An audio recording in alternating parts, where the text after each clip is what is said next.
Well, I specifically went to the United States because there was pretty strong interest from about 6 major labels. I'd been offered these major record deals and none of it was going to come to fruition because I was shackled by this record contract I had back here. And I don't know. I did an album called Hearts of the Nightline in LA for a festival, and my manager sort of said, well, you can't sort of sit over there sulking forever because the money's running out, so come back and promote this album.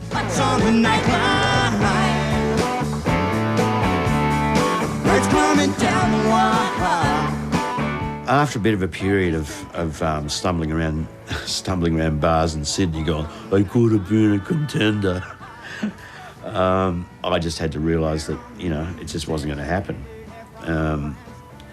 So I just quite happily resettled back here. Chris Murphy had been my first manager and had found this band that sounded like a new wave hairdresser band to me. Giving it a springboard. Anyway, so the band was INXS, and I was just blown away. To me, they engendered the whole spirit of music, which is really just you play music not to be rich and famous, but because you love music. They wanted to record this old Jerry Humphries song called The Love One, and they asked me to produce it. Anyway, The Love One went shooting into the charts.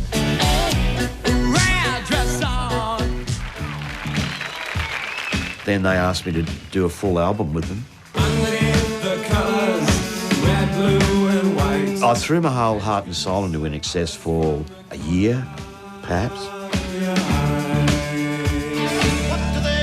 This was like the golden age of Australian music.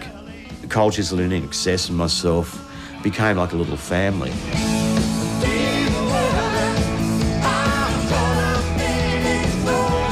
And you just never seem to run out of audience. Every gig you do would be packed to the rafters. And anyway, the spirit of camaraderie was just fantastic. There was a bar in Sydney called Benny's, and these were like musicians' speakeasy. For a start, for me, it was very romantic and very bohemian. Hanging out in these bars and just hanging out with your mates. There was positive elements to it as well, like cross-pollination of musical ideas and stuff like that. I met Susie probably 1985, 86. So then we got married and the babies were born, and I was trying to keep my life pretty stable. I didn't really want to get back into that partying life. But it sort of started creeping back, and by the time it got to the 90s, I must admit I was getting to be a bit out of control. She virtually made the decision for me that she'd sort of had enough of me and my wicked, wicked ways, and that she wanted to move up to the Gold Coast.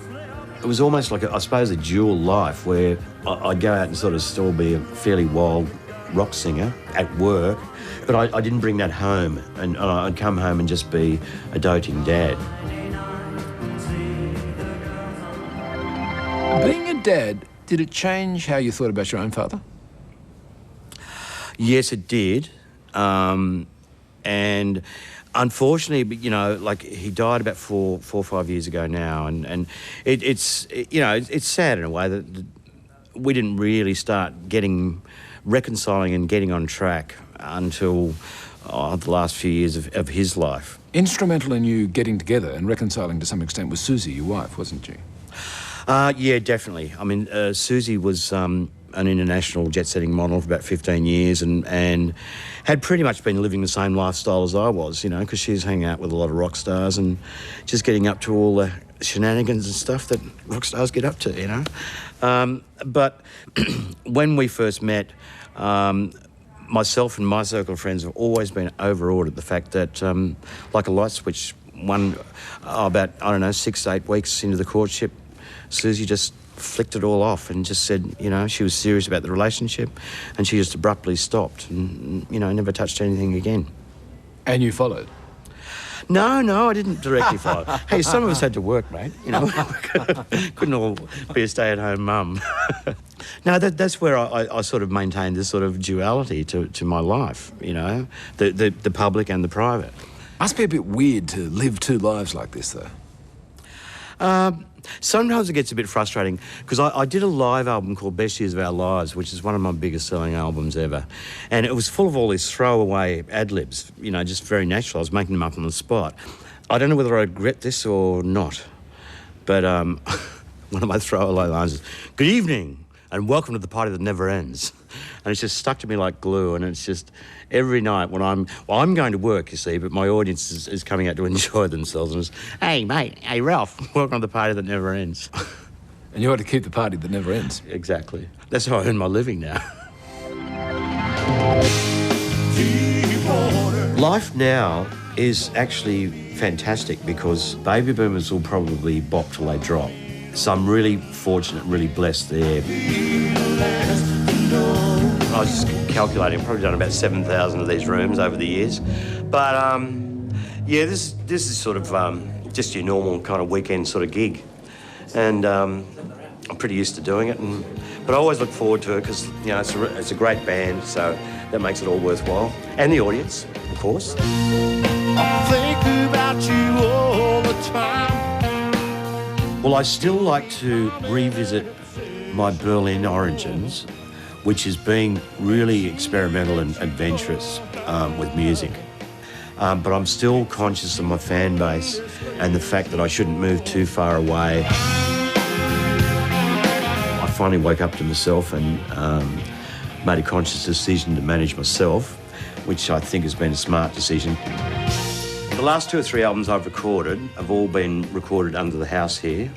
And after 35 years of recording music in big studios, I've got to say this is the most liberating experience I've ever had, because it's just great to be able to work when you want to and work for as long as you want to and just when the mood takes you.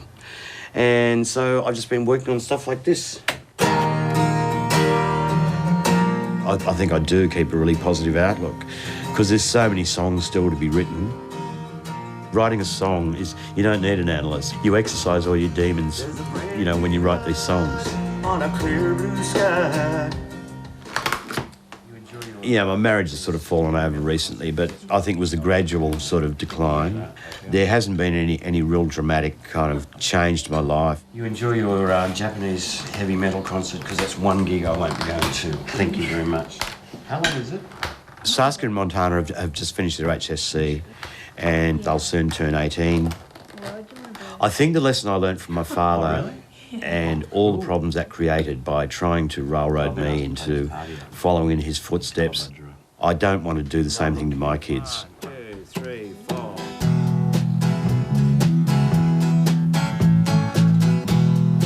I've had a wonderful life. I've got no regrets.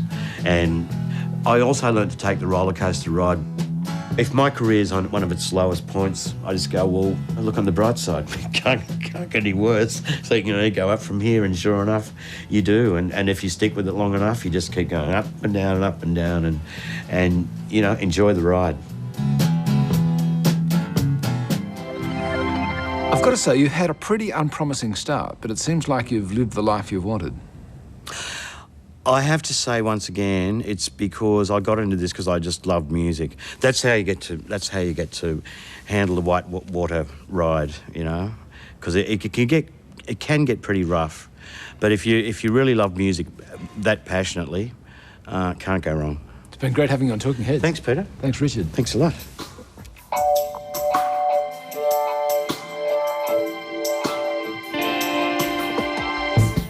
Wednesday night, the name of the game is Music Trivia, so join Adam, Miff Van Dalen, along with Artie Campbell, Barry Maguire, Dave O'Neill and Felicity Ward for Spicks and Specs, 8:30 Wednesday night on ABC One.